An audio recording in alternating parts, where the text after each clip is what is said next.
I'm Amy, sex educator, somatic sex and relationship coach, and sex shop owner.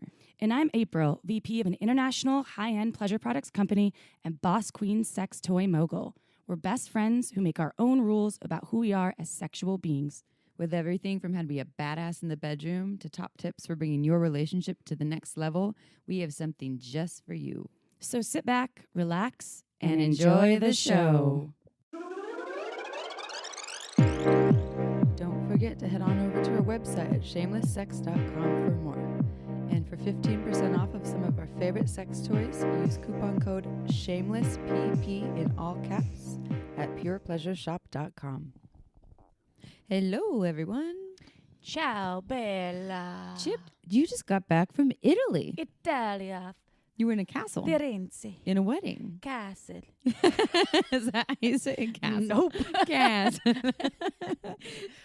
But I just thought I'd try you out. So I went to a wedding in a castle. In Italy. And I was in the wedding. But you didn't know you were going to be in the wedding until you got there. I was a substitute bridesmaid. And if you follow me on Instagram... it looks like you got married. It does look like I got married because the bridesmaids' dresses were white. What? And you had a bouquet in your hand. I had a bouquet. And then someone commented to, they're like, your hairdo looks like a wedding hairdo or something. Yeah, I got my hair did. All of it. But I did not get married to my partner, although I love him dearly and would marry him any second. Is that true? No. I mean, I don't believe in the sanctity of marriage and the... well, let me just say, for myself, I love weddings. For other folks who for really me, want to marry for everyone else out there that gets married, fucking congratulations. Yeah, good for you. So I'm just saying, for me, I've done the marriage thing and I'm good. I would have a spiritual union though with my partner. Yeah, like a big ceremony. So I You'd heard about be this. there. I would be there. And I heard about this pagan hand tying ceremony. Ooh. And it's some awesome hippie shit. But you essentially do this ceremony where you have a ceremony and then you commit to a certain amount of time to be fully committed to each other. So say it's a year. And after the year, then that's your anniversary. You revisit, you decide, do we want to still do this? And if so, how much longer do we want to recommit to? Is it 2 years? Is it 5 years? Is it another year? I love that. Because things are changing all the time. I honestly, I think weddings, I love weddings. I think marriage is beautiful. I love the commitment aspect. I've already talked to my partner about a spiritual ceremony. And he's totally down. Neither of us, he's been married twice before. I've been married once before. Neither of us would like the actual documentation linking us where I take his last name. I have my ex-husband's last name. It's a good last name. It's a good one. And it fits me. And it's like, I appreciate it and value it. Anyway, my point is I'm not a marriage hater by any means. It's just for me, I don't need it in my life, but I do love a union, a spiritual union. So the Italian wedding was beautiful. The Italian wedding was incredible. It was once in a lifetime. Food was brilliant. It was a UK wedding, was the food we were the Americans. Highly intelligent food? The food was brilliant. It was just, well, that's what they say in the UK for amazing. Like, I don't know what you know how means. all the Americans say amazing? They always say, like, you American. Or, all the Aussies say beautiful. Yeah. Yeah, the food was so beautiful. And they say good on you. Is that Aussie? Not a very good accent. We have a lot of listeners in Australia. You know who's really good at accents? Who? My partner. So I was just. Is he? Yeah. So what? yes. So that's his hidden talent. It's hidden talent. Show really, pony. so he's quite. So we were at Burning Man. We were polar opposites. She was at she was at Italy in this fancy castle. I'm at Burning Man, living in the dust, like half naked, in running like around. pasties and running around and a loincloth. Yeah. Running around just being ridiculous, climbing on things, fucking with people, also just playing with people. I was having a proper posh dinner. Yeah, you're like, we were sipping Vouv, and I was like, I don't know what I was drinking. I went to a bar, and they had some free shit. Kamchatka vodka. Whatever they had in there. So we were there. So this year at Burning Man, it's my 7th Burning Man. And April actually came with me to Burning Man in 2012. Your only Burning Man. That's my other favorite year. Was it? Was with you, yeah.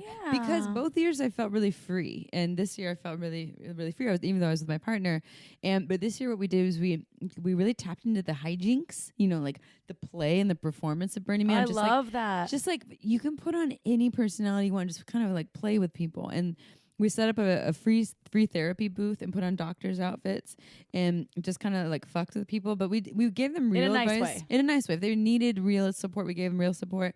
But most of them were like, I don't know, I'm just feeling really good and happy. And we would be like, oh yeah, classic case of too much happiness. We need to give them some pain. And then, our answers were like, give them some gems and crystals, because the hippies say that solves all the problems, or like a shot of tequila. But anyways, so there's a lot of Russians at Burning Man these days. Oh. A lot of Europeans who are coming there, and they, and I'm not going to stereotype all Europeans for this, but there are Americans. There are Americans who are doing this too.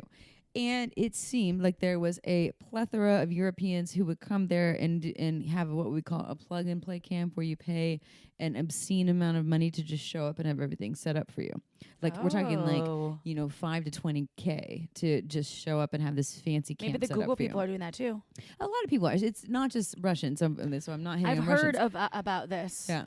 But there's like they like helicopter in an RV for you. Everything is there. You show up. Everything you have, fancy bathrooms and air conditioning and all this fancy stuff.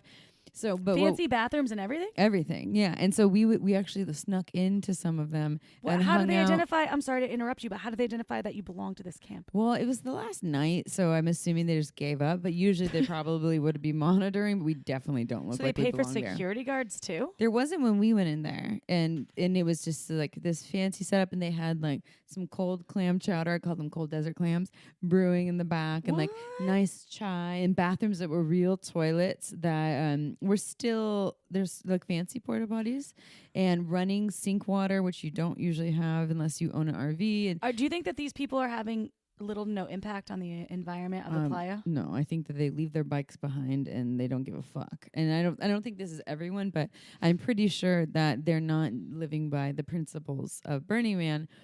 But it's getting a bit mainstream, isn't it? It is. That's yeah. sad. And my partner keeps saying that. And I'm like, it kind of always has been mainstream since I started going in 2011. It's kind of always been that. But it seems more the plug and play thing is really growing. People want to go and have an experience. It's a whole business. And so anyways, we went in this camp. They were mostly Russians, we think. And so my partner took on this persona of a Russian. Actually, I don't know if he was actually, I think he's from Ukraine. And that's his personality. And he was just like messing with them and with us. And it was very, very entertaining. And I like the play. Wait, so if he had a Russian accent, weren't they trying to speak to him in Russian? No, they knew he was fucking with them. Okay. It was very, very clear that he was just playing and like he was just on a roll into the hijinks of Burning Man. They didn't think it was that funny, but we did. So that's what. Did you have any of the clam chowder? Yeah, I had one sip. It was cold desert clams. It was disgusting. You're not supposed to have clams in the desert. Makes no sense. That is a really random food choice. It makes no sense. But in other news, if you listened to our last episode, I recorded an episode there. I had a very, very, very good time. I didn't wear a lot of clothes, and I haven't listened to the episode yet because I just got back. There's a light buzzing sound with an air conditioning in the background. But other than that, it's amazing. And I think that Burning Man I think that you all shouldn't go because then it'll be easier for me to get a ticket. I think you should go back. I think I'm going to be a plug and play person. I don't think you're going to be a plug and play person. Why not? Why? I like real toilets. I like a shower. I like Russians. You can have that in an RV. I like Kamchatka. You just bring an RV. I like castles. Oh, God. I'm going to go fuck with your plug and play camp. Do you know what happened? Like the year before last year, someone went into a plug and play camp, and I'm pretty sure they like super glued their toilets shut. And their doors. Oh, my God. That's funny. That is funny. Yeah, that's like, there's. Well, do you remember the year we went? We met some Italian Australians. I remember those folks. Me too. And they had like a full-on beautiful setup as well. Well, they just, a nice RV. And they had a super nice RV, and they said that they spent, I think they spent crazy money. They spent like at least $10,000 for the RV. Because the RV companies like triple or quadruple in price for Burning Man. Know. It's nuts. And that's why my partner wants to check out Burning Man eventually. And I'm like, babe, for the amount of money we will spend, I'd rather go abroad. I'd rather take an African safari. Well, yes, I agree with that. So, and the way and to I'm do not it is not yeah. to rent an RV. It's to find someone that will lend enough yeah. people and someone that will rent. You can rent it from them, and it will get just buy an RV before. I mean, that's probably gonna be the same price as renting one. but then you have it and you own it. I'm agreeing with that concept. And then I can lend it to you when you want to go and I don't go. Thanks, I like that. Yeah, see, there you go. Yeah, we have a Don't be super gluing the toilet seat shut. No one will fucks with ours. Ours is like a camper on a truck that looks like some hillbillies living there. It's awesome. Well, I am happy that you had a great trip. I have to tell you, Italy, for all those folks out there that haven't been to Italy, I don't think you've been to Italy, No, have I've you? never been. Oh, so brilliant. And is their wine as good as Margin's wine? Because I honestly, no, it's not, because Margin's wine, I'm spoiled by Margin's wine, and we're drinking the Cab Franc right now. I love it. It's so good. And it is so yummy. And shout out to Megan Bell, who's the winemaker. And Megan, your wine's better than Italian wine. Megan, your wine really is. You know, another shout out, if you are a local Santa Cruz person, go to Bantam. Megan works there. Ask for her. She's amazing. Did she tell you could say that? No. However, But tell her you love her wine. but the wine is so good. And if you go to marginswine.com, sign up for the newsletter. She literally sends out a newsletter probably once every quarter, maybe, which is every 3 months, maybe. So it's not going to flood your inbox with spam. And she just talks about her new releases, and she only does a release probably once or twice, sometimes 3 times a year, depending on the availability of the grapes. But check it out. Amy and I love the wine. Anybody that buys the wine loves the wine. So good. It's so different, unique, boutique. It's brilliant. Enter Shameless Sex 10 to get 10% off 3+ bottles. And then if you buy 6+ bottles, so if you decide to buy 7, 8, 9, 10 bottles, enter Shameless Sex 15 and you'll get 15% off at checkout. I recommend it to everyone. And yeah, I have yet for anyone to be disappointed. I don't think anyone's been disappointed. No, which is a good sign. Even my bougie wine friends, like including your mom, she's bougie. My mom is bougie. Wine. Oh. Bougie wine. Oh. Hey, speaking Wine, of mom. Mom. Mom owns a sex shop. It's called Pure Pleasure. And it is a wonderful adult toy store. Very sex positive. Go to purepleasureshop.com. Or if you're in Santa Cruz, go to Pure Pleasure. It's on Cooper Street. And this month, Pure Pleasure is running a sale on kinky things. What's the kinky thing? Give me an example. So, one of those things that you roll over your boob that is sharp. The pinwheel? Yeah. Pinwheel. Or do you know one of our favorites that I gave you for was it your birthday? The under the bed restraints. Okay, they don't fit my bed, by the way. I need a new one because I have a Cal King and they don't fit. Oh shit. Cal King. Okay, so we'll get you a different one. Okay, thanks. I forgot to tell you. They do fit up to maybe it's only up to queen. It didn't fit. I was stretched out. I was maximized. Oh shit. I was like, these aren't working. Can I get the Liberator ones? Yes. I'll pay you. Okay. And I'm trying to think I'll what pay those you are. Do they make them? Yes, they do make them. I know what you're talking about. They do. Yeah. And I asked the Liberator person and they said that they would fit a Cal King. And I was like, are you sure? Okay. Because I have some and they didn't fit. So if you have a, I wonder if it's a cow, because Cow King's way bigger. So if it's a regular king or smaller, then under the bed of restraints would probably work. But if you're a Cow King, then you're just greedy for space. It's not. Greedy. Why do you need that much space? It's my first time I've ever had a king You're bed. tiny. Why do you need that much space? Because my partner's He bed. still only needs half of it. I know. I don't know. We don't even use the whole thing. We use like a quarter of it. I know. That's why I think of like the way I sleep in bed. I'm like literally in one spot the whole time. My first Cal King. Don't blame me, okay? Greedy. So if you want any kinky items, the reason why it's kinky items this month. What about with that hog tie system? Yeah, hog tie system. I love that thing. Or it is blindfolds, handcuffs. If you don't have a hog tie system, I highly recommend it. It's just Velcro, and it's not super freaky because you can un-Velcro yourself if it gets too intense and you're like, I don't want to be Velcroed anymore. I really love bondage tape. or I think I've they never call it used pleasure it. tape. It looks like caution tape, but it's just like either one color, and it sticks to itself. It's like unlimited pairs of handcuffs. Ooh, what about just little feathers? Feathers are fun, or Blindfolds are hot. blindfolds. We have a lot Ball of that. I gags. love that. The bijou one that says "shh" on it. Oh, that's That cute. you can tie. It's actually you tie it. It's super sexy. Yeah. Or the mindfold. What's Now that? a mindfold. Remember, you've seen me wear it. I wear it when we share hotel rooms. Oh yeah, It it has the little eye holes that you. So yeah, it's a blindfold that Jaylene had it at for her bondage thing, and it has foam pads around the eyes, so you literally can't see anything out of it. So it's great if you're really light sensitive for sleeping or meditating, but also if you want to put a blindfold on someone and do some things to them and not have them know what you're doing, the mindfold is badass. And this is like all at Pure that. Pleasure. And right now for this month, if you go to purepleasureshop.com and you use coupon code KinkyPP in all caps, you get 20% off. Our listeners always get 15% off with coupon code SHAMELESSPP in all caps.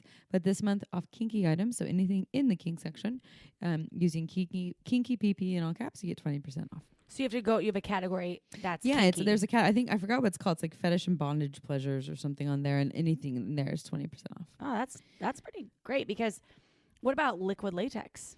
I don't think we have that anymore. Oh, damn it. I mean, maybe I haven't looked at Remember it. when I got painted like a schoolgirl? You look so cute, a little bow tie on. Yeah. Oh, it was a bow tie. It was like a little tie. It was a tie. Yeah, you're A adorable. little pocket painted over my titties. Oh, actually, I think I put that photo online. Okay, Should we answer a sex question? Sex question, question. everyone! Yay! We're gonna leave this person anonymous. Okay, this question is really good. We didn't even tell you what the podcast topic is, but you obviously already saw the title. It's going to be boundaries and edges in ways that we can get more clear on our yeses, our nos, and our maybes, in ways we can voice our boundaries and edges as a means of having a more connected sex life, a more fulfilling sex life to ourselves and or partners. But this actually is a great episode. It's amazing for folks that are in a relationship, are in any single, type of relationship, anything, or yeah. single, because we really talk about what is a clear definition between how to identify your yeses, your nos, your maybes. Or like, what's a boundary versus an edge? Right. The way that it's a sex therapist that talks about this, and the way that she speaks is just like, I learned so much. And also incorporating sex positivity into therapy. Yes. Just check this episode out. You're gonna will love it. not be disappointed. If And this you- question kind of ties into some things we were discussing today. Yeah, if you're already annoyed with us, just stay tuned because it's gonna get much Why more would people exciting. be annoyed with us? We're not annoying. We're awesome. Yeah. Yeah. Yeah. Yeah. Okay. Here's the question. My husband lasts a very long time during sex and even masturbating on his own. Penetrative sex can last longer than 20 minutes, and this does not include 10 plus minutes of foreplay. While sometimes it's nice to last a while, I come during foreplay and struggle to be able to have a pounding cock in my pussy for a half an hour. Even with lube, I get really sore. How can I help him come quicker? Blowjobs, handjobs, and various positions all take just as long, and most of the time it takes all of them to help him come. And they also had prefaced this with that we normally talk about kind of the opposite issue of people who aren't lasting as long as they'd like to, and that she's saying that her issue is the opposite of that.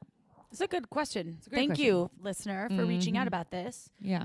I So I have a suggestion that I Okay. think ties in with the podcast that we're talking about boundaries and edges. If your pussy is super sore, then that's your boundary. Like if your pussy, there's one thing of like, oh, my pussy's just kind of like a little sore versus my pussy's super swelled sore up or and something. this right. hurts. Yeah. And we talk about this in this podcast, the distinction between pain and discomfort and how it's important to understand your boundaries. And when you're not enjoying something, why are you doing it? To just please someone else? Like that's not going to be good for anyone. So if you're feeling a sore pussy that cannot handle more of whatever it's experiencing, then I suggest press pause, slow down. You're saying more lube isn't helping, so obviously that's not the thing. But switch into something else. Give your pussy a break, or maybe even the night off. Maybe it's not even just a 5-minute break. So just like, this is my thing. 20 minutes in, you've been having a pounding cock. First of all, maybe you can try having your partner move slower and they only get to pound for like 2 minutes. And if they can't come in that amount of time, then they use their own hands on themselves. They use a hot octopus masturbation sleeve on themselves. Right. Like That's a great recommendation. Or Yeah. you can get another masturbation sleeve. Tenga makes a great masturbation sleeve to kind of help with the hand job. Yeah. It doesn't all have to be just penis. Once the penis entered the vagina, maybe throw a cock ring on the cock, and you can grind on it instead of pounding. Yeah. And pounding is exhausting. Pounding is exhausting, and it is difficult, I have to say, for a large majority of female-bodied individuals to have an orgasm. It's proven, actually. I mean, obviously, bodies are different days, different hours. However, most of them not having orgasms. Most of them need some clitoral stimulation. And pounding, that in-out thrusting, is doesn't not really necessarily going to be effective. Okay. And here's the other piece. So we've talked about this in past podcasts. The way people like to pleasure themselves as adults is very much related to the ways they first started pleasuring themselves or experiencing pleasure as young people. So for a lot of male-bodied folks, teddy bears. I'm just kidding. That's why April still has sex with teddy bears. I don't for a long time. I got a teddy bear, by the way. Its name is Ozzy. Oh, can I borrow it? No. Actually, I'd be okay with that. Okay, cool. So anyways, but the way that people like to experience pleasure is related to how they first started experiencing it. So for someone who likes intense, like fast thrusting, hard pounding, most likely when they started masturbating or having sex, that's what it was. That's how they started. And so they created this neural pathway in their brain that says that's what I need to get off. My guess would be that for your partner, if they were to start masturbating slow and soft, or at least slow and softer than what they're used to, like the hard, vigorous, whatever 30-minute thing, they probably wouldn't have an orgasm right away, maybe not for like a month. But if they stayed dedicated to it, they could learn how to get off in another way. It just takes commitment and patience. Do you think that if this partner who is into the pounding kind of did less of like, I don't know if they're masturbating often, but kind of segmented the masturbation or spread it out more, or the sex would equate to an orgasm faster for the partner that loves the pounding and it has longevity? Yes. You're saying so if I'm saying if they, I don't know the answer. That's what I'm asking. Okay. Do you think if they spread it out, I mean, there might not be any even knowledge about this. I'm just asking. Well, if they were like, okay, I'm masturbating 3 times a week, I'm going to start doing it 1 time a week, and then we'll have sex 3 times. I don't know. I'm just thinking of scenarios. Maybe because your theory would be that, which is kind of true. Like if people last longer when if they've masturbated recently, and if they wait like a week, then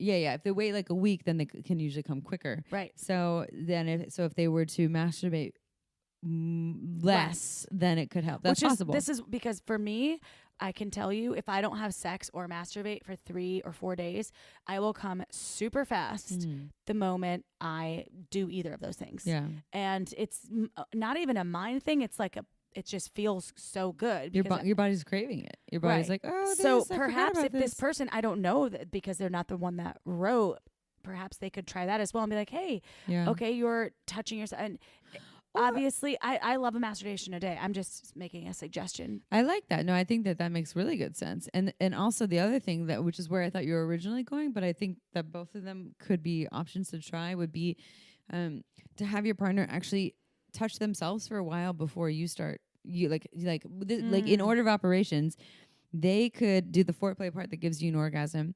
Then they actually start touching themselves in the way that their body likes for a while, or vice versa. It could go both ways. They touch themselves for a while. You could also help them out with the part but with things that are less exhausting for your body. Yeah. Then penetration when you feel like it, when you're warm up, maybe you'll get horny again and want to have another orgasm with like the assist. Yeah, and then you guys start having penetrative sex, and then when your pussy gets tired, then you say, all right, my pussy's tired now you get to start touching yourself again. Be like, okay, I've had enough for a little while, or you don't even have to say you've had enough. Be like, all right, your turn to enjoy. I say literally if that's happening to me, I say like my pussy's starting to get a little sore, and my partner either goes okay, I think that I can come in a couple minutes. Is that going to work for you? And I say yes. Or they say okay, and then they start wanking themselves. And I think that's really hot. I can watch it. I'm not responsible for them having the perfect orgasm when my pussy's sore. It's not my job. I can tell you to this listener who is writing in that my pussy from a lot of pounding gets super swollen and it hurts to the point, because I have a scar from when I had this accident when I was 17 with the sex accident. I think I've told folks it's not right now. It's not the time because this is going to be a really long Everyone's podcast. gonna be curious. Otherwise, so I get really swollen. I actually have to ice my pussy after a lot of in and out penetration for a long period of time. Have to ice the vulva. So I'm not a fan of long periods of pounding myself. And it actually, once I start crossing, I can feel it. And I'm like, all right, like the lips almost start to it's just too much. And even with lube, even with silicone lube, I'm like, now, and I just have to like back on out because I know that I'm like absorbing any kind of lube. So honestly, I don't think pussies are designed for heavy pounding unless the human that owns the pussy is getting that feeling of, I just want you to fuck me. Yeah. Like, I mean, I get that feeling sometimes. And when that feeling's there, a good old pounding feels great. But when that feeling's not there, a pounding feels kind of invasive. And then the operative word is sometimes. And I think that it does feel great sometimes. And, you know, a lot of those times there's other substances involved. Maybe like for me, alcohol, and which absorbs, you know, or a little bit of weed you absorb because you're like, I got a numb / dried up situation right now. Pussy's like a numb raisin. Pound away. There's nothing good going on there. That sounds painful. Yeah. Anyway, I think that overall, this listener, I think that I suggest to your partner to do more wanking on their own. Yeah, start practicing and ask them to wank slower and softer and have them start listening to our podcast to understand that it's not just you asking for that. It's like the majority of female body folks. Meet your partner that's writing, meet them at the edge instead of pushing the edge. Ooh, which is perfect. That's a good segue into this podcast episode. All right. Did you mean to do that? Yep. Well done. Thanks. All right, here's the episode, everyone. Boundaries and edges. All right, everyone, it is podcast time. So before we dive in, I shall read a bio. Wish me luck. Melissa Fritchle is a holistic psychotherapist, sex therapist, a certified clinical trauma professional, a certified mindfulness meditation teacher, and the author of the Conscious Sexual Self Workbook. She currently runs a private practice here in Santa Cruz and will soon offer online courses. To learn more, visit mf-therapy.com. Welcome, Melissa. Thank you. Hello. Happy to have you here. Hi. Love having fellow Santa Cruzians. I know. We have access to so many fantastic folks. And Amy nailed that bio. Oh, yes. You didn't even stumble. I know. Impressive. Thanks. Keep Santa Cruz sexy. I know. Got a lot going on. Well, it's funny. So years ago when I started working in the sexual health. April is correcting me when I say sex industry. She's because like, she's sound always like like, we're in the star. sex industry, and so people think we're automatically porn stars. stars or we're for sale. Yeah. Which I'm fine with both of those things. However, that's the human not what sexuality I'm a part of. realm. Yes. I did not know a lot of people in Santa Cruz that were doing that too. And now, as years have gone by, I've met so many different people, like, you know, sex therapists, sexual healers, and body workers, and there's just so many of them, and it's really awesome to be able to refer clients to them or have them on the podcast. There's just we're pretty lucky here. Yeah, we are. I love Santa Cruz. How long have you been here? I've lived here almost 20 years now. Oh. So yeah. Where are you from? local? I grew up in Silicon Valley before it was cool to be from there, you know. Before it was $5 million for one bedroom. Yes. So it's been interesting to watch all that change, but I think I've earned my Santa Cruz local credit now, maybe. Yes, I think so. For sure. 20 years. You're officially a Santa Cruzian. Yes, we honor you. I feel like after, I don't even know, like 10 years, you're a local now. What if it's 10 years broken up? What do you mean? You lived other places off and on? Yeah, like me. Oh, yeah. April, you're a local now. I give you the local honor. Yay. So, Melissa, before we started the podcast today, you started telling us your story. And then this is what usually happens when we sit down. Then I interrupt. I'm like, we have to tell on the podcast.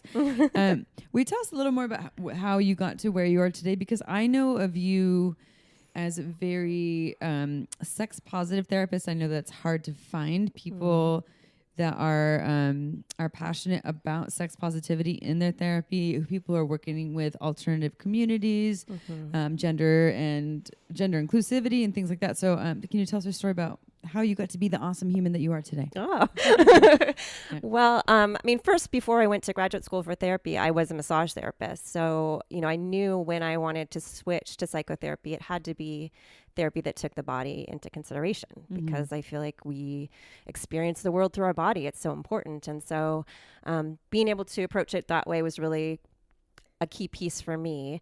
And then when I studied psychotherapy, all these other pieces came together. And then I was interning at Women's Crisis Support here in Santa Cruz. Now it's called Monarch Services, but back then, Women's Crisis Support, and working with the sexual assault survivors.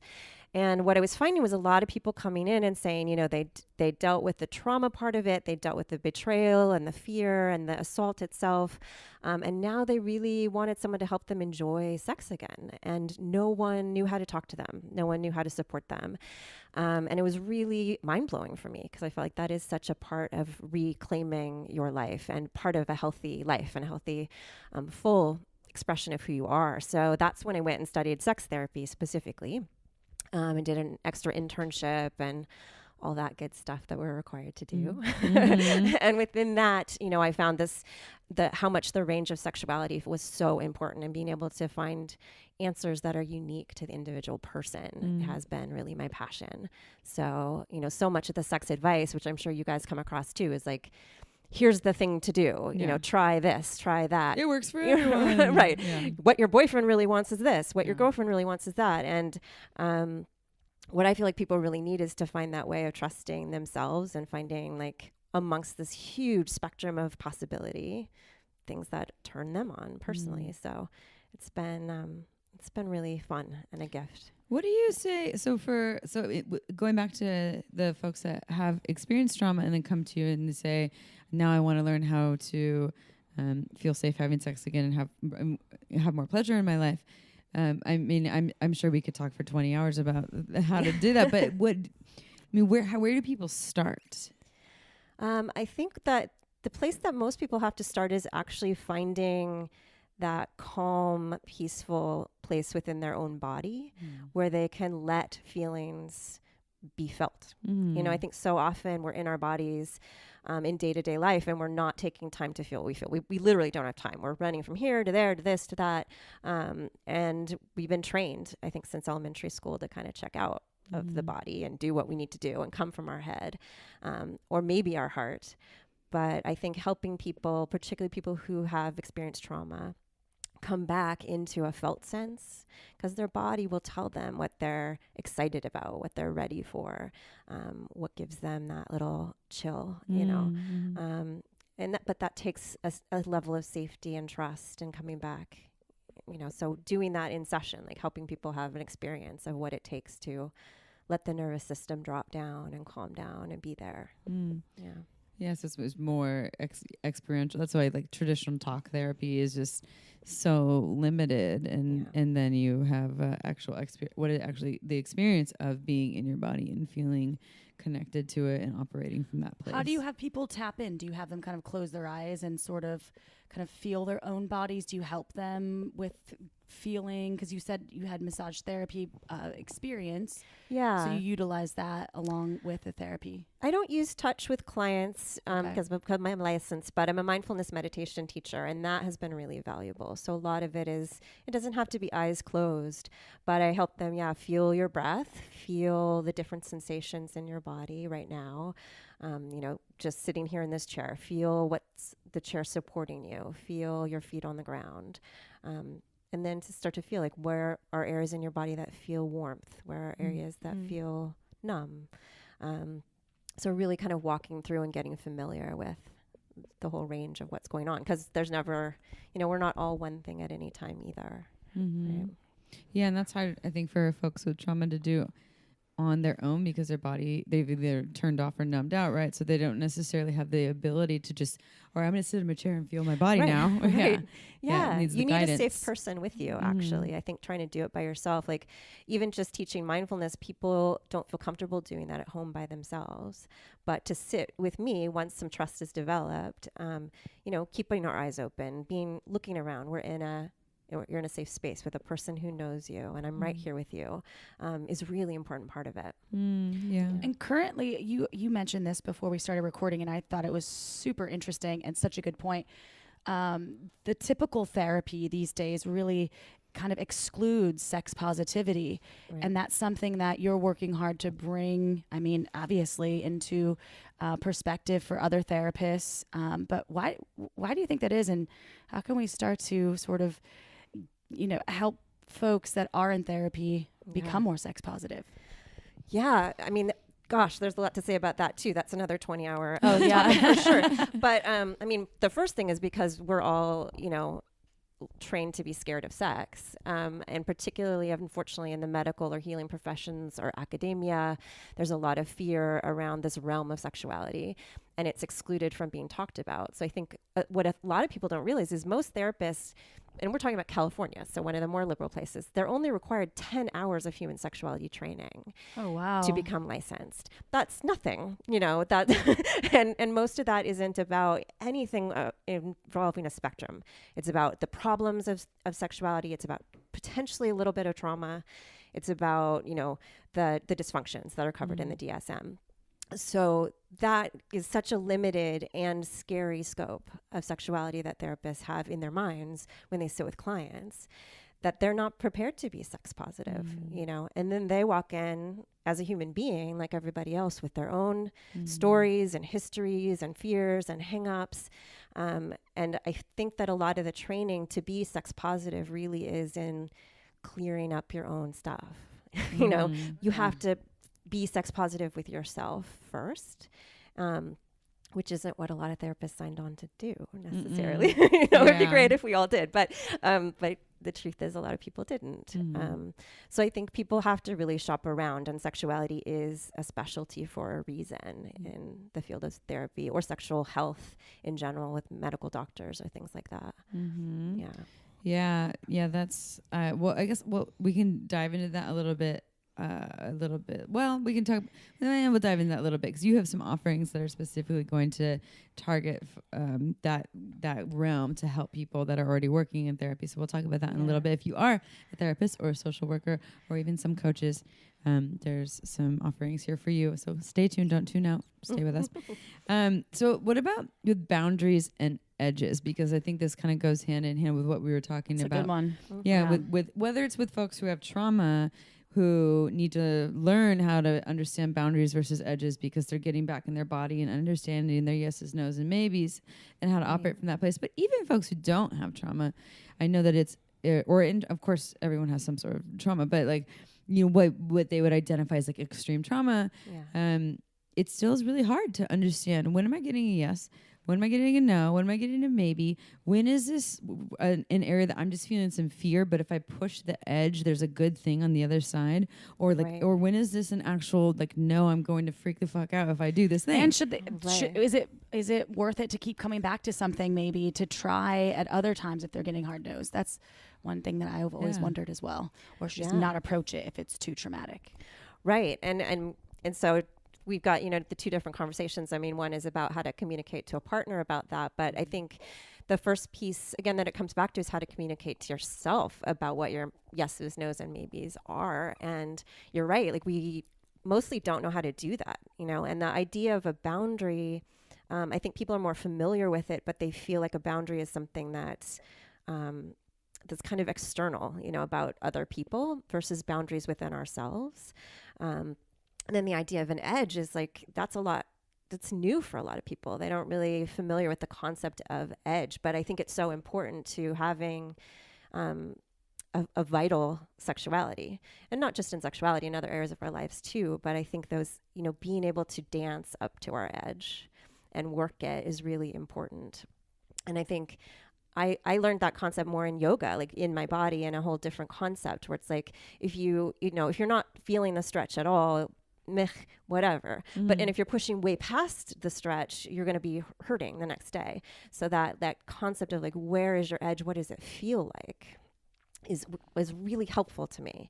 And I do find with clients, like, There's people who come in and say, like, I'm doing things repeatedly that feel harmful or I feel bad about later. So that's boundary work for them. But I find just as many people coming in and saying sex has become really boring and rote, and I feel like anxious all the time about it. And that's more edge work. Like, how do you find your way to your edge and find that courage to, like you said, like return to something that's a little uncomfortable, but in a way that's like small steps. That's just titrating a little bit at a time to see, like, what does it feel like to be here, to just hold there, you know, similar to yoga stretch, like hold there. And I think what's really helpful for people is to slow things down. You know, a lot of times when we're doing something that feels scary or edgy, our impulse is to be like, let's just rush through it then. Like, let's just jump in and blah. Hurry up, get it over with. Yeah. Right. Which unfortunately, you know, means that you're missing a lot of those cues of like, do I want to go this way? Do I want it softer, faster, slower, harder? Do I want to stop? Do I not? Do I just want to hold for a second and breathe? And so a lot of the working with edges is helping people to slow down, right? That's what we talk about all the time, all the time. Go slower than slow, and then slower than that.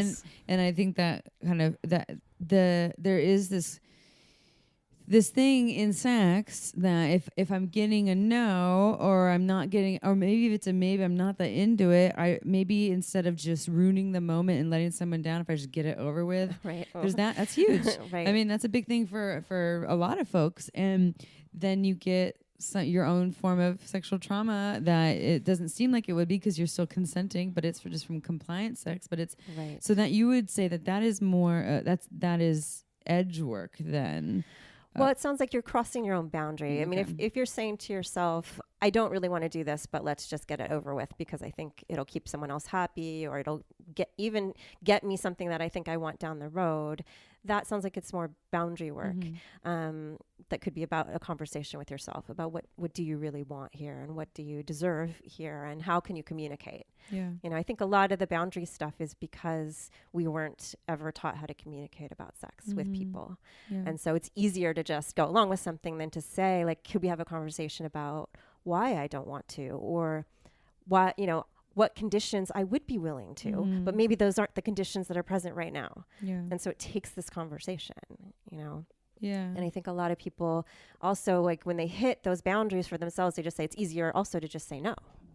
Right. Yeah. I've had so many friends talk to me over the years about hating giving blowjobs to their partners, but they continue to do it because it was easier for them than just having like the physical, you know, penis and vagina sex that they didn't want to have. They're like, no, it's just easier. And I always wondered, like, that is consensual, but at the same time, it's not enjoyable for you. Why are you doing that?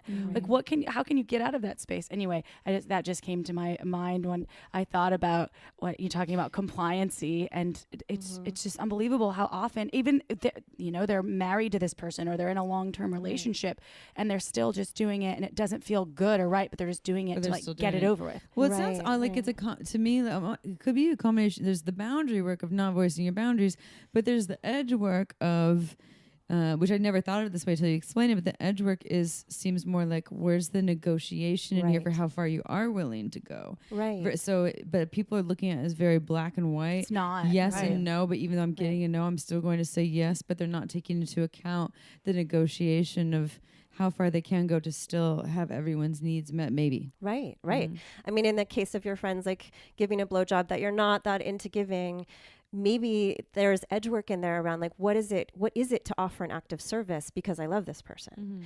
And just recognizing that it isn't going to be the same kind of sexual experience that other sexual experiences are, but if I could be intentional about that, then it won't bleed into resentment in other levels of sex. It won't take away pleasure I could have doing other things I want to do, but maybe the intentionality is the edge of like, what is it like to offer this as an act of service, as an act of love? Or what is it to say, no, I don't want to do that, but there's other things I might want to do? Or, you know, are there other ways that we could be available to give each other pleasure right now?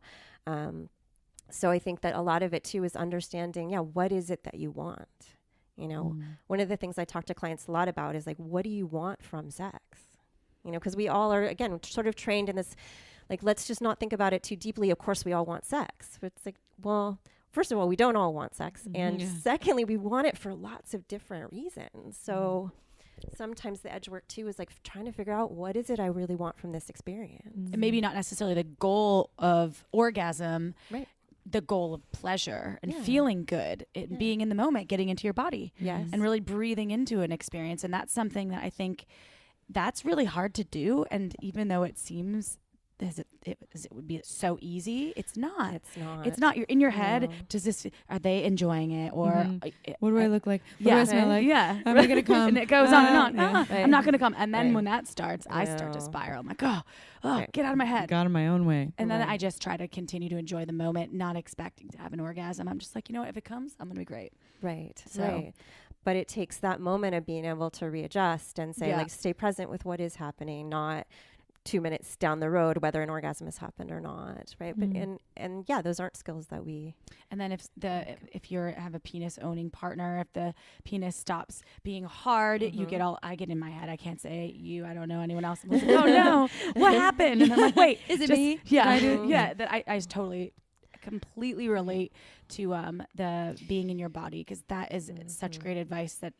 I think is helpful on every level of every experience outside of even sex. Well, the Yeah. mind honestly plays these tricks on us really because the does. mind is what's used to the conditioning of what sex should look like. Right. So what you're saying, Melissa, is you get more clear on like what do you actually want more. So like, well, you know, what is your body telling you that it Right. wants, and it's going to be different in this moment as I'm talking to you versus in the moment and in the next moment, and that's where the knowledge is coming from, because the mind is going to tell us all these fancy things about what we think things should be versus what we actually really feel in that moment.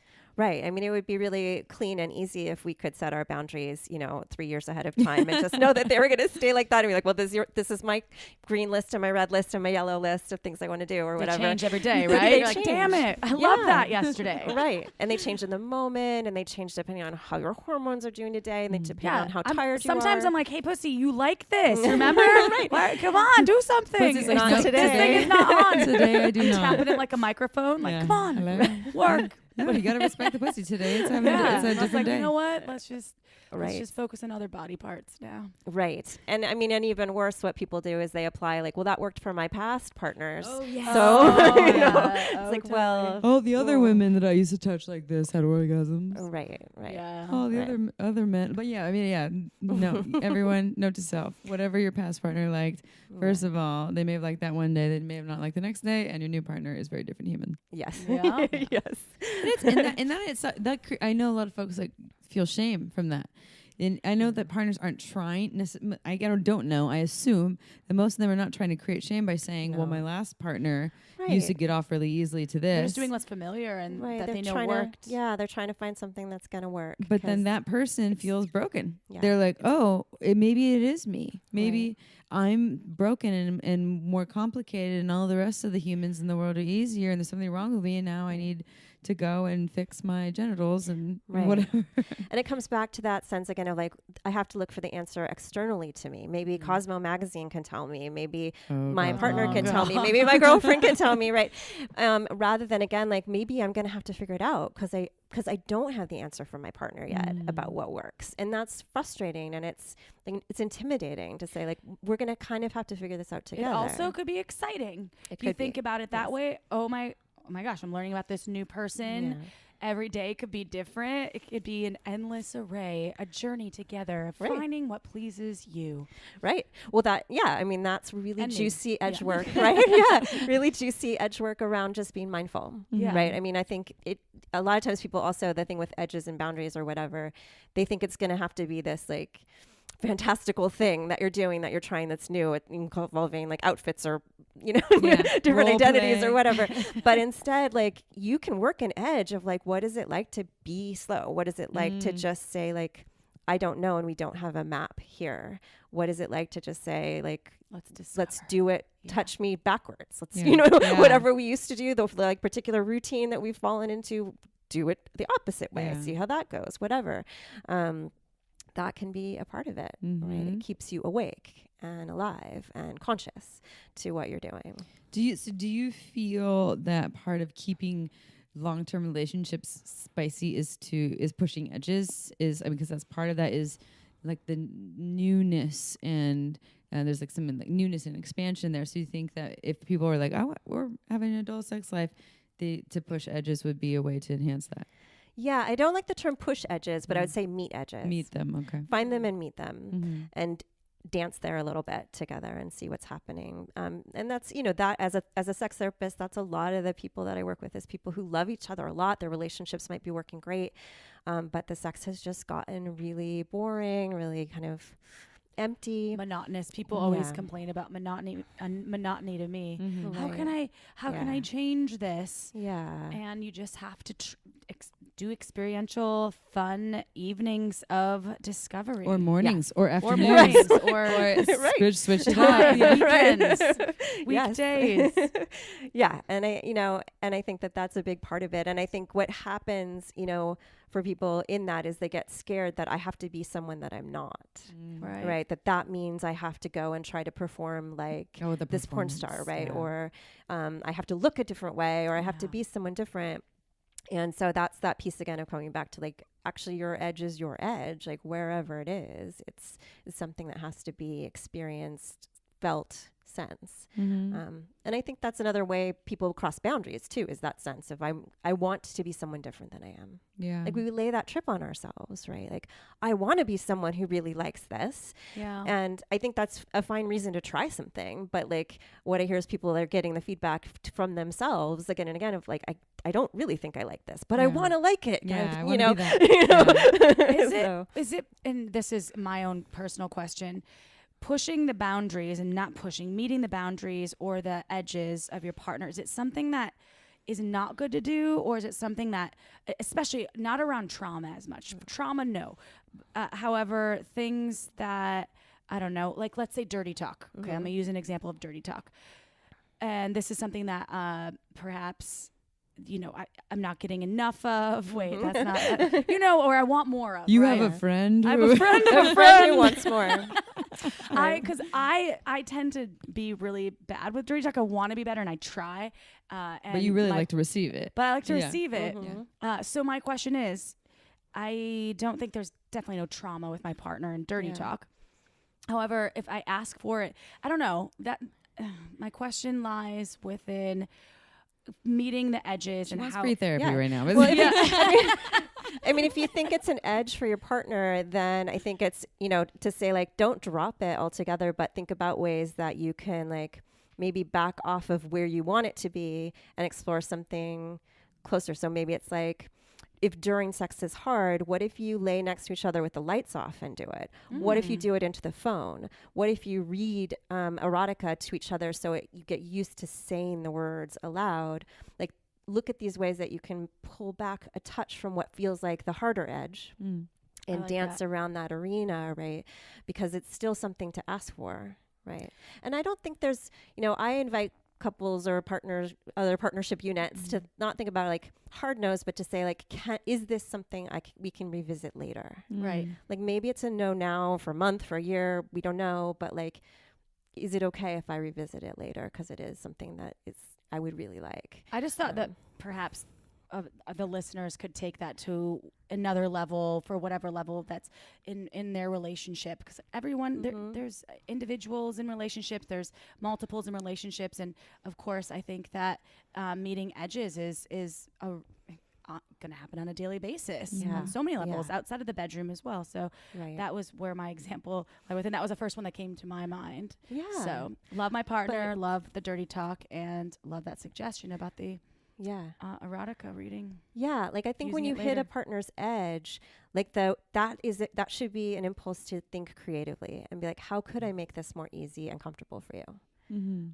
What could we do that would make it easier? Not like, you just need to figure out how to make this happen. Which I think is how a lot of people get left. You're not a mind reader? I thought you were a psychic. Why? Right. How do you not know this is going on in my mind? And a lot of it is this either or, like either you do it or you don't, because we're not, thinking that creatively about sex. So it's like, I have this idea in my mind that you're going to do this thing in this way, and that's what I want. And if it's not happening, then I give up and I'm not going to get it, rather than what are other aspects that I liked about that? What turns me on about that idea? When you start to think like that, then there's so many more options, right? Like, Is it the breath on someone's ear that you like? Is it the sound of certain words? You could have other people reading erotica aloud playing while you have sex. You could have porn on in the background. As we start to be like, any option is available. What is it that you really like? What's exciting? Then you can add those things in. Yeah, it's like thinking outside of the box and expanding the menu beyond what you thought were the only menu. What is in Somatica? They talk about there's like the kiddie menu. Yes. Which is this like traditional, missionary sex, and like men should be like this and women should be like this and da da da da. And then you have the expanded menu, which is like we have to call it the adult menu. I don't remember what they even call it. There's like, is it exotic? I don't know. Anyways, there's a lot more things on the menu, and it's limitless. Right. And it's just part of you choosing what works for you in that moment. And it just really comes down to always being a negotiation. All of that. The example I think too that we use often is like anal sex. One person really wants to try anal. The other person's getting a hard no in that moment. What you're saying is like, you don't have to completely put something, in the shelf it. Is that the word? Right. You can say like, I'm getting a hard no right now, and so let's shelf it for a moment, and then we can revisit in a couple of weeks and see what happens then, and see what kind of room is there for negotiation. Maybe it's just like your cock can't go in my ass, but maybe a little finger or tongue. How about we try that? Or maybe maybe I'm still getting a hard no. Right. Or maybe just some pressure on, your anus, and that feels, let's see how that feels for a while. So maybe just watch some anal porn and see how that feels. Right. They look like they're always having a good time, but just don't do it the way you see them doing it, because they're not. Aren't you doing glad you weren't not born a cat? And like you get this like penis probes into your vagina with and then like little hooks. Yeah. Oh my god. Yeah. I mean, that's the thing. Like to think of it as fun and interesting. Right. Yeah. I mean, we're just such in-depth creatures. We're very dynamic. And constantly changing and evolving, and it's interesting. And I think hard no's, we got to respect them too, because a lot of times they do come with like that sense of really being turned off, which doesn't really go anywhere good. It never really helps. No. Yeah, don't try to convince someone who has a hard no. It's not really going to work so well. Or if it, some people do get convinced, but then it creates trauma and resentment and awkwardness and discomfort. And just lack of pleasure. Yeah. It's not fun to do something that feels icky to you. So do you have tips for how people can distinguish what a yes, a like completely hard no, and a maybe feels like in their body? I mean, there's the mindfulness piece of really feeling into that, and it's going to be different for everyone where that comes from. But is there anything specific, like any specific guidance that you have outside of what we've already talked about? Yeah, I mean, one of the practices that I do with people is having people imagine a time in their life where they feel like they crossed a boundary of their own, or like stepped out of their own integrity, did something they didn't feel good about doing, which we all have those things. It doesn't have to be within the arena of sex, just in general in your life, and sort of helping them like remember, what did it feel like at the time? What were the cues that your body personally was giving you? Because again, like you said, everybody's different. Like for me, it might be knots in my stomach, or like I get really in my head. So really like getting familiar with what is the cue to your body that this isn't right for you. And then also thinking within that, like, what were the things you said to convince yourself, right? Because we all have our own different patterns with that too, right? Like for some people, it's going to be like, well, I need to keep this person happy. Or for some people, it might be like, well, I want to be different than I am, and so this will be good for me somehow. Or, or I need to do this now because I want it. I want this other thing. That's a really good point. Yeah, it's what very do you do unique to convince yourself? Yeah. Oh, I like that. I'm gonna note it. Because that's the part of yourself that needs to be tended to in those moments. And then like once you like can take care of that part of yourself and honor it and be like, okay, you're trying to convince yourself of something, you're trying to cross a line, it can calm down a little bit. You can be kind to yourself about it. And then again, there's more options available. You can think creatively, and I think an edge like that maybe area feels really different. It feels a lot like excitement. Like when I talk to people about like going on a roller coaster, or for people like myself who really like horror movies, right? Like that. You like horror movies? I love horror movies. Did you see the movie Annihilation? I watched that the other night. That was creepy. It was so good and so creepy, and no one told me it was going to be a horror movie, and my partner and I both had nightmares.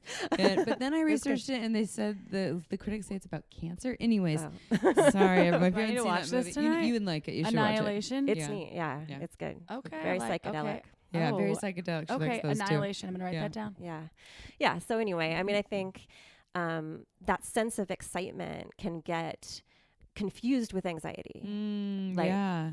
And so finding the subtle differences within ourselves, like Never when thought is about it like that. an exciting, like, oh, I'm a little bit scared, I'm a little bit on my edge, which can feel very awake. You know, I think that's one of the things I like after watching horror movies is I feel like, oh, super awake. My senses are on fire. I can see things more clearly. I'm excited. Wow, Which is I always different than I fear. always feel fucked up and Adrenaline. like, Well, oh my right. God, I need to watch cartoons Right. and I need someone to hold me and I need to eat some candy. Right. Not for Where's you then. the teddy Yes. bear? Yeah. That's anxiety. But I like Right. what you're saying is distinguishing the difference between this. I talk about this too with like pain versus discomfort. Right. A lot of people put them in the same category, and Right. discomfort is something that's just going to happen. It's Yeah. just part of the human nature, and to get comfortable with discomfort. But pain is a different thing, and of course we'll feel pain too. But especially when it comes to sex, like it's really important to understand that too. So for you're talking about in other ways, like fear versus anxiety versus just excitement, and Right. and understanding what are these different feelings in your body when you actually feel them. Right. And unfortunately, those more powerful ones, like real pain, real anxiety, real fear, when we experience those, they tend to cancel out the more subtle other ones. And so everything is experienced as anxiety if you have a lot of anxiety. Everything starts to be experienced as pain if you have a lot of pain. And so part of the healing process for people is also to like help those systems hopefully soothe down a little bit so you can find those subtle areas again. But that's what I find a lot with people who have like generalized anxiety disorder or lots of pain or things like that. It gets really hard to differentiate. And sometimes you do have to back way off and just be very gentle with yourself for a while. This is why, helpful to work with people, not try to do this on your own. Yeah. Because I mean, just sit down and be like, okay, I'm going to figure out. I'm a highly anxious being, and try to figure out what's my real anxiety, and what's just some excitement. It's going to be a really daunting task, I would imagine. Yeah, for And sure. does your book, because it is a workbook, the Conscious Sexual Self Workbook, does Yeah. that kind of give people multiple solutions and also kind of help them through working on, self exploration and kind of pushing their edges? Yeah. Or meeting their edges. Meeting their edges. Yeah. Yeah, the meeting. workbook is all about your personal history and sort of walking you through how you came to feel the way you do about your body, your sensation, your sexuality, your partners, so that you can kind of just step back and witness yourself a little bit. So it has journaling questions throughout that people can do. And so, it's not specifically about your edges or behaviors so much as just who are you? And, what do you want from sexuality? What works for you? What scares you? So it can serve that purpose of going there, Another thing I think that's good for people in like finding their edges is actually thinking about like, a lot of times with boundaries, it's like, what if people knew about this? How would you feel? Like that's one question. But a question that I found is getting more and more relevant to people is, what if nobody knew? Would you still want to do this? Right? Because again, that comes with that sense of identity. Like, I want to be a person who does X, Y, Z, right? I want to be seen as this kind of sexual person. And that's sometimes the time when people can push they're actually past edges or into boundaries and then not feel great about it. And so to sort of say both of those questions, what if people knew? How would you feel? Okay, that's some information there. It's not the full answer. What if nobody knew? Would you still be interested in doing this? Would you be more interested? Would you be less interested? Like, what does that change for you? And neither of those give for answers, but they're just ways to kind of think about it differently for yourself of like, what's my motivation? Yeah, it helps you be a little more empowered. I like those questions. I was thinking about a client. There's a coaching app that we work on called Juicebox. And have you heard of Juicebox before? It's it's an online coaching app you can get on through the App Store for iPhones. And I said that wrong, but you know what I mean. iTunes. iTunes, yeah. That's what I said, the long-winded version of that.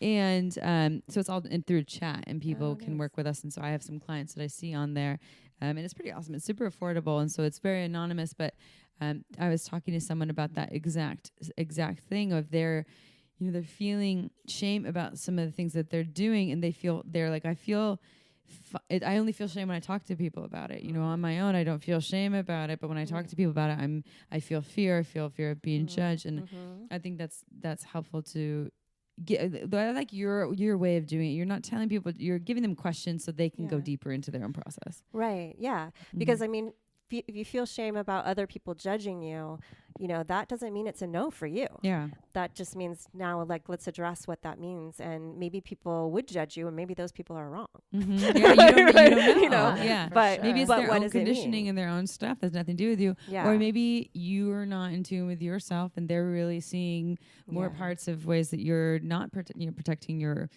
your empowered being. And so it's just kind of, it's an open-ended question, but it's helpful for people to get People curious. always, I feel like many times when they write us, they just want to feel as though they're normal and they're not bad. Right. Am I bad for wanting this? Am I normal? And I think that if you're not hurting someone else Or yourself. Right. or yourself, Yeah. then really, The spectrum of normal is so so gigantic. yes. So like The And the more answer people- is yes, Yeah. you are normal, and nothing is really normal. So Right. there you go. Yeah. And within it's- normal, you still have to make choices about what you want to do. Yeah. Right? You know, Mhm. that's not a full answer right and there. You know, have it feel good to you. Mhm. If it feels good, then continue on. yeah, Mhm. yeah, exactly. And I mean, I think, you know, secrets versus privacy is a part of that too. Like, you get to have privacy about your sexuality. Not everything has to be everybody's business, but if it feels like a secret,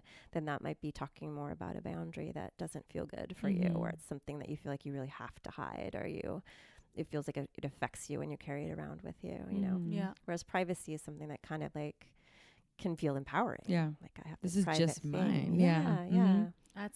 That's such a great Mm-hmm. differentiation. Yeah. It sounds like they're the same category. But once it sounds more They're- empowered. Yeah. Right, they're Yeah. very different. Mhm. one is more empowered. Mm-hmm. Yeah. I used to secretly watch taxi cab porn. No, it's not a secret anymore because No, the not whole a secret. interweb knows. And now I don't. I'm still on that porn fast. Porn fast. Porn Yeah. fast. How's it Yeah. going? It's great. Yeah. I did actually watch Oh, it broke it. one Yeah. time. I was Relapse. a little drunk and I could not. My vulva wasn't working. I was like, come on. I was like, all right, I'm just gonna go to the porn. I admitted it. Did it work?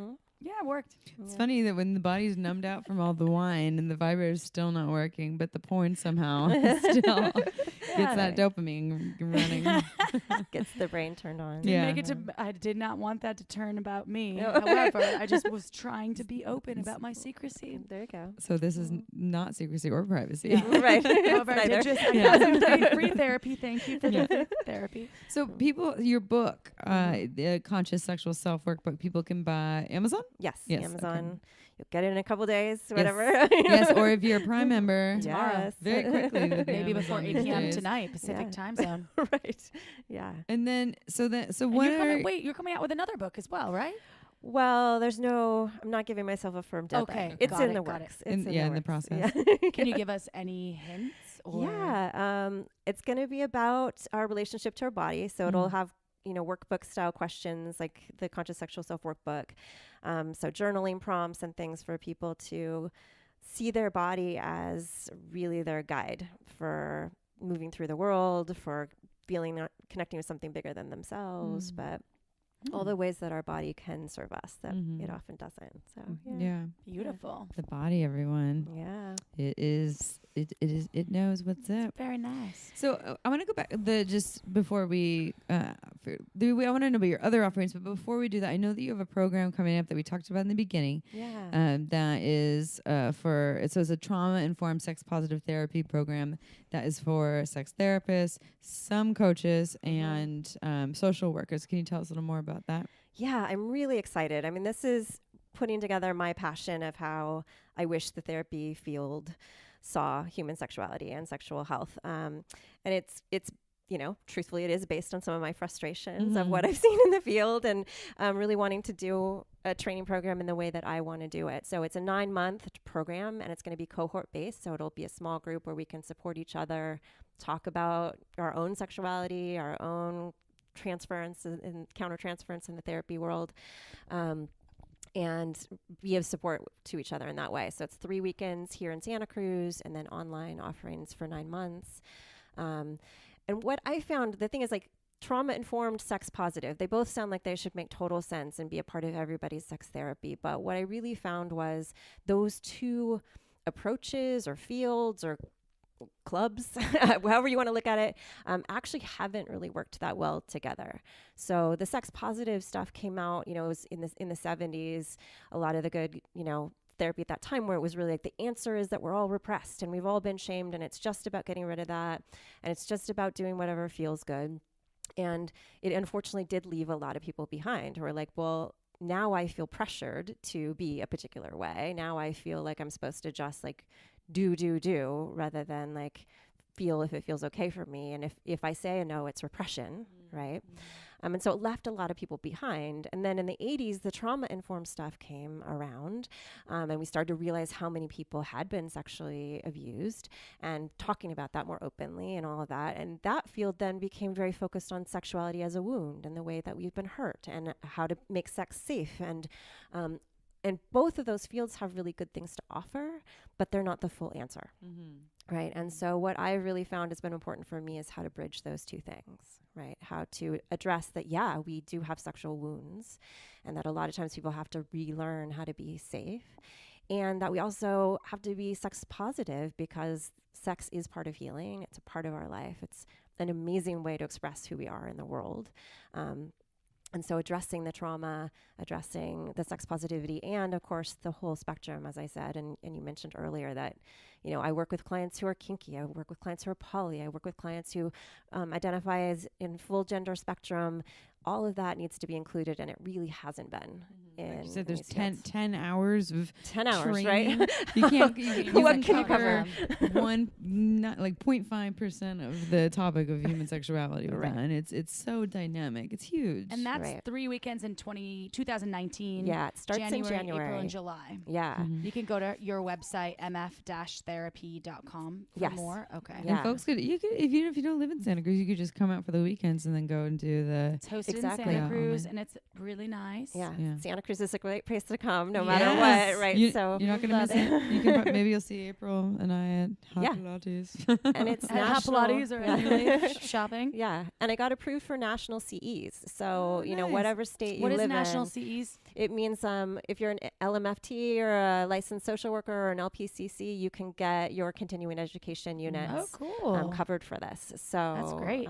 It's worth 36. 36 CEs. That's the time we spend in person Oh, cool. for the 3 weekends. So, it's a great Exciting. option. The world Yeah. needs it. And It then maybe we does. can help solve some of the issue of how hard it is to find good therapists who specialize in sexuality. Yes, we need more therapists out there, Mhm. that I feel like I can refer to and that, can Yeah. really support people who are finding their own answers, Yeah. Yeah. Yeah, I love Mm. that.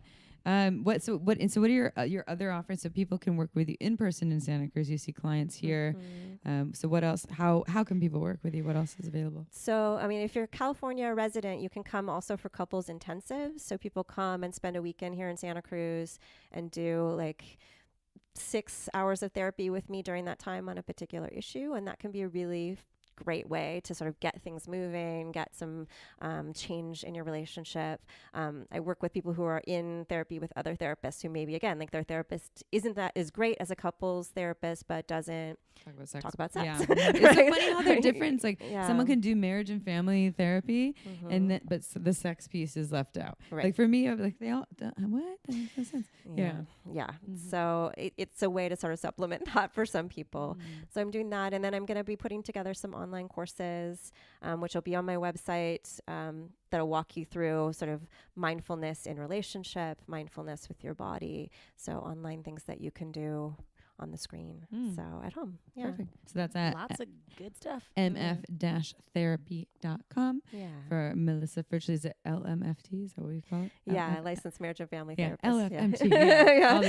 All All these those letters. A, B, C, D, E, F, G's. There's a lot of them. There's a lot of them. Yeah. All right. Thank you Well, so much for I know. coming. Yeah. This was great. Yeah. I learned thanks a for lot. having me. I learned a I lot of learned a lot as well, and I really do appreciate you. I'm happy that you're local. You look so familiar. I'll probably see you next time, like, Melissa. Yeah. Definitely. Yeah. Well, we can't wait to see you again. Yes. In town. Thank you. Have me on Yeah, again anytime. Yeah. We'll It's, have you back. Second book. the neighborhood. Yeah. I know. There you go. Second book time.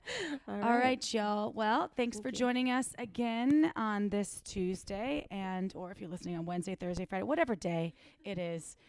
We absolutely love our listeners. Thank you for tuning in, y'all. Ciao, Bella, for now. Don't forget to head on over to our website at shamelesssex.com for more. And for 15% off of some of our favorite sex toys, use coupon code SHAMELESSPP in all caps at purepleasureshop.com.